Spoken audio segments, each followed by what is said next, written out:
From the book Violent Crime by Fred Omori, Iyamu wept openly and bitterly when the death sentence was passed on him. He was given a flicker of hope when the first Benin robbery and firearms acquitted him on the second charge. He started writing letters of appeal for clemency, attacking series of commendations letters he got when he was seeing the good books of the authority. Iyamu never realized that when you overstep your bound, even those that sent you that error will abandon you.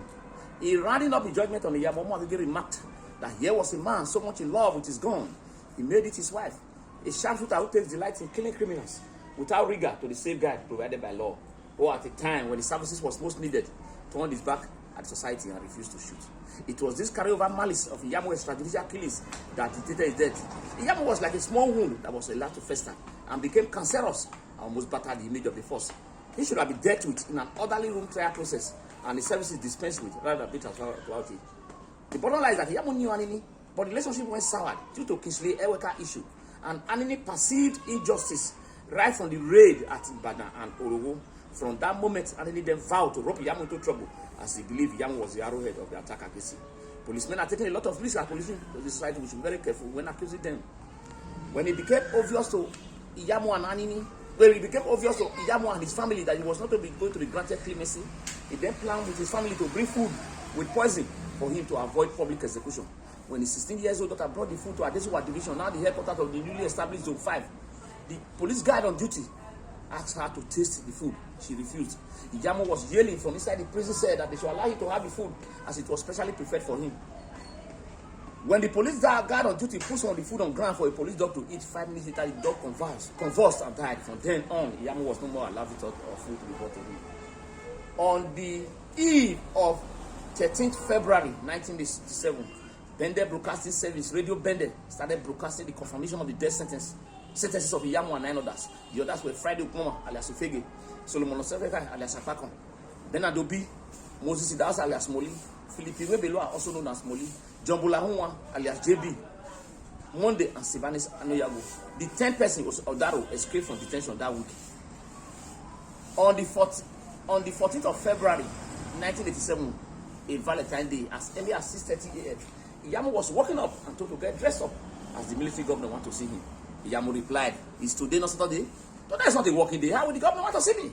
He got dressed up in his French safari suit and black shoes and was taking the Land Rover in hand chase.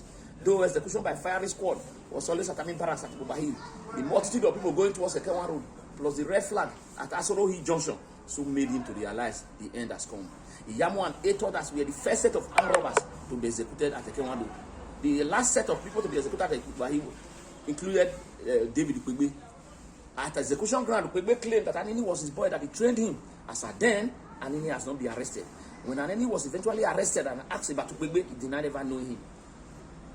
When Iyamu alighted from the Land Rover that brought him to execution ground, he shouted, "Edo, Bini, this is what people have done to me. You did the same thing to Uvra for the white men to banish him to Calabar."